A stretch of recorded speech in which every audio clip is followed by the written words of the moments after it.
Hello, thank you for listening. This is the near death experience of Brooke, and Brooke's experience occurred in April of 2014 and was documented on February 18th of 2018, open quote.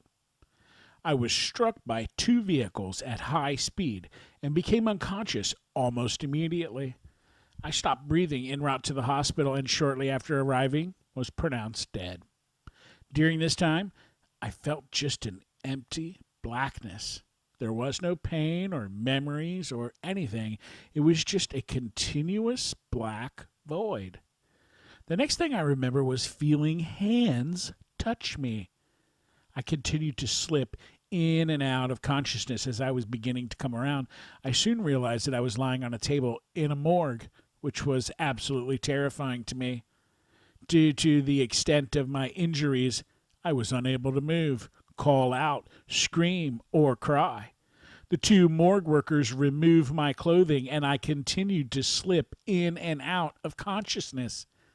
My head was propped up by a headrest. I felt almost separated from my body, like I was watching a movie. As the morgue workers undressed me, they measured me and wrote down my details, such as hair and eye color. They photographed me. I found this incredibly distressing due to the fact I was completely naked, and these two strangers were just standing over me, my breast and vagina on show to them. The morgue workers soon left and placed the clipboard where they had been writing details onto my torso. I could continuously hear them talking and working in another part of the morgue, but I was unable to cry out for help. I began to realize that this was what death was like, and I was really upset. I had woken up to start a normal day, and it had turned into such a traumatic experience. I continued to lie on the table for what felt like years. I tried to move and scream, but I just couldn't find the strength to move or make a sound. I felt like I was frozen, and it was very cold on that table. The most my body managed to do was urinate myself, which was so embarrassing. One of the morgue workers noticed, but he didn't do anything. 8 hours after I arrived at the morgue, the workers came over to me and realized my muscles hadn't started to stiffen and the blood hadn't started to pool at the base of my body. They checked me over and realized I was alive.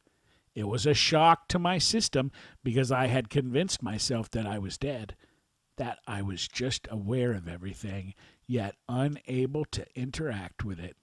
Close quote. Oh my, Brooke. That is not a good story. I am so sorry. Oh, man. I can't even imagine that happening. There are some questions here. Oh, boy.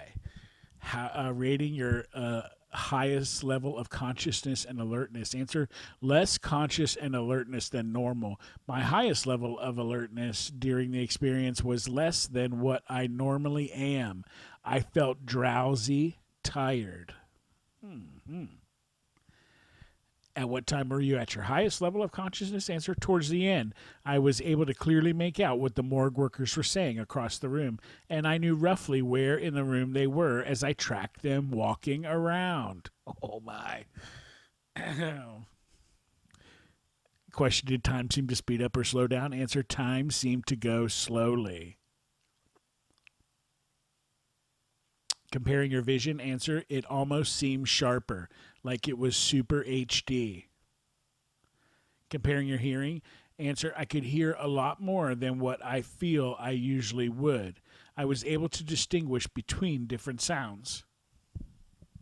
Hmm. Question: did you suddenly seem to understand everything? Answer: I felt a peace, almost like when you finish reading a book and you reflect on everything from the events of the first chapter, which connected right up to the until the last pages. I understand that feeling.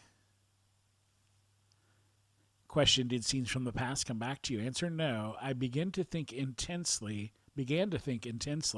about my entire life, every action I had made and everything that I had ever done. I thought about the actions that day that had led me to the experience. I thought about people I knew and wondered what they were doing. Question, what was your religion prior to your experience? Answer, unaffiliated atheist. Question, have your religious practices changed since your experience? Answer, no. Question, what is your religion now? Answer, unaffiliated atheist. Question, did your experience include features consistent with your earthly beliefs? Answer, content was entirely consistent. Question, during your experience, did you gain information about an afterlife? Answer, an afterlife probably does not exist. Uncertain. It was just a black void. I felt no pain, had no memories or feeling. It was just empty and black.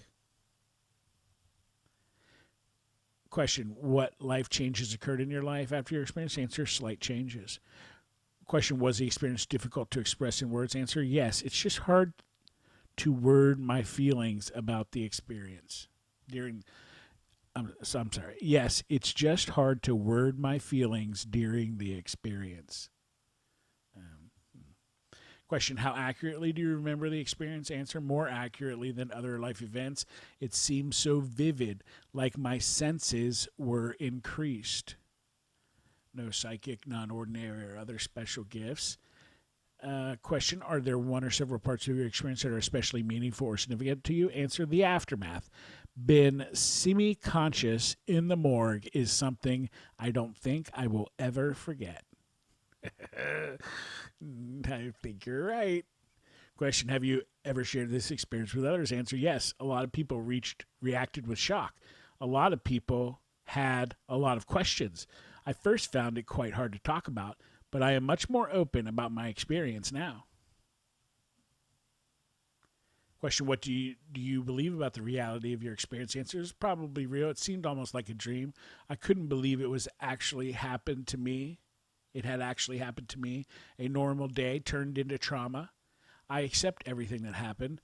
I have come to terms with everything that happened, and I understand why a lot of what happened happened. Question, at any time in your life, has anything ever reproduced any part of the experience? Answer, yes. I have had flashbacks and bad dreams since the event. They still occur every now and again. Close quote. Well, that would not be fun. Sorry, Brooke, but I appreciate you sharing. That was definitely one that I hadn't heard before. And out there, everybody out there, I hope you enjoyed that one. And I hope you have a nice day.